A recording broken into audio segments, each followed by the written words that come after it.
Assalamu alaikum. You might have heard of 5G.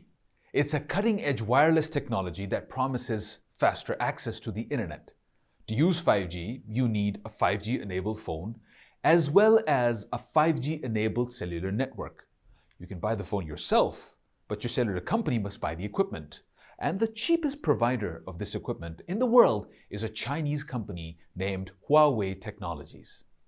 As of May 2, 2019, the United States, Australia, New Zealand, Japan, and Taiwan have banned equipment from Huawei and have started phasing it out from their networks. The United States claims that Huawei products can be used by the Chinese government for spying. On December 1st, 2018, Canadian police arrested a Chinese national at Vancouver International Airport. She was traveling from Hong Kong to Mexico and had to stop over at Vancouver for transit. She was arrested at the request of the United States. Her name is Meng Wanzhou, and she had been the CFO of Huawei Technologies, which was founded by her father. She is now in Canada fighting extradition to the United States. These are three small pictures that seem to be related, but it's difficult to make sense of them. Huawei's version is that they are the target of a Chinese witch hunt. The US authorities say that Huawei represents the interests of the Chinese government.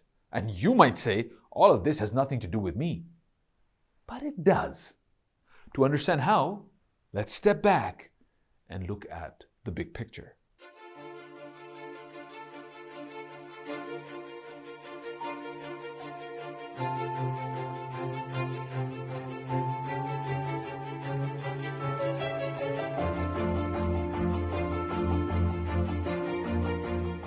Huawei has obviously been doing a great job with their technology. It is one among several Chinese companies that are benefiting from the Digital Silk Road initiative of their government. You must have heard of the BRI, or the Belt and Road Initiative. We talked about it on this channel in one of the earlier videos. The Digital Silk Road is one part of the BRI. The Chinese government is trying to turn China into a hub of digital networks of countries around the world. To do this, they're doing four things. One, they're installing cellular networks in other countries, laying fiber optic cables and building data centers in China as well as those other countries. Two, they're doing research in some choice technologies like satellite navigation, artificial intelligence, and quantum computing. Three, they are building digital free trade zones for international e-commerce. And four, they are establishing technology standards that will be followed by other countries. The Digital Silk Road Initiative is still new, but it is already quite successful. Many nations in Asia and Eastern Europe are enthusiastically participating.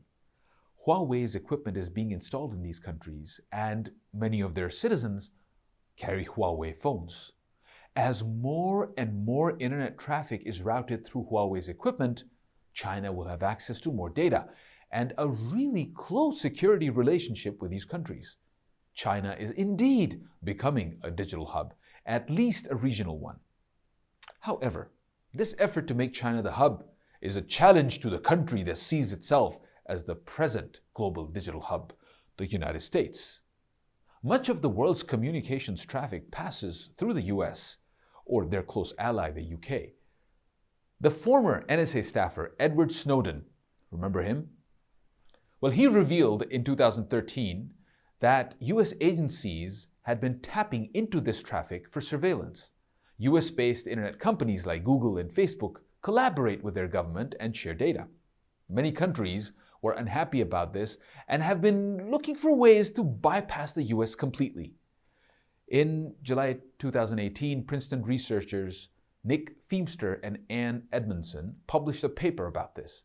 They demonstrated that despite these concerns, the US, and by extension, parts of Europe, are still effectively the global hub for data traffic. Now that China wants to become a digital hub, they are in competition with the US, and the empire is striking back.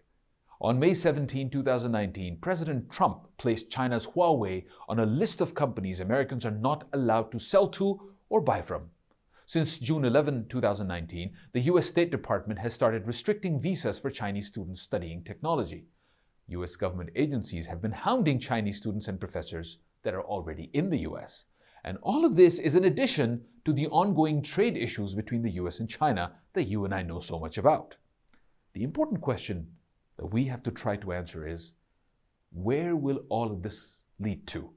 The US will not allow China to dethrone it from top of the digital totem pole, and China must do what is necessary for it to succeed. Each country has influence on other countries, and each is trying to expand that influence further. Unfortunately, this can lead to an unexpected problem in the next 5 to 10 years. The world could end up with two different digital ecosystems with a big barrier in between. We're talking about two different internets, one with China at its center and the other with the US at its center. That has the potential to divide the world into two big blocks, almost like it was in the Soviet era. That's something for us to chew over.